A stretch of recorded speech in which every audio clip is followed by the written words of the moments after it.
আপনাদের সমস্যা আমি ভালো বলেছি। আমি বেশি টাকা চাই নাই, আমি 2 লাখ টাকা চাইছি মাত্র। আমি হাঁটা ঢুকি ভাবুন স্যার বাপ কি আমার হাঁটা ঢুকি মরে যাবো এখানে এখন দিবেন টাকা এখন আপনারা তো চাচ্ছেন মেরে ফেলার জন্য। আপনারা আমাকে বাছাই এমন শিকার হয়েছে, ওনাদের বাসায় চেয়ারটা ওনার বাধ্যতার সম্পত্তি।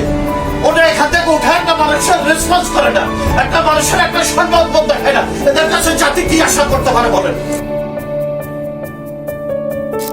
সুতরাং আপনারা নিশ্চিত থাকতে পারেন ইসলামিক ব্যাংকের ভবিষ্যৎ বিএনপির হাতে খুবই সেফ, একেবারে নিশ্চিত থাকতে পারেন।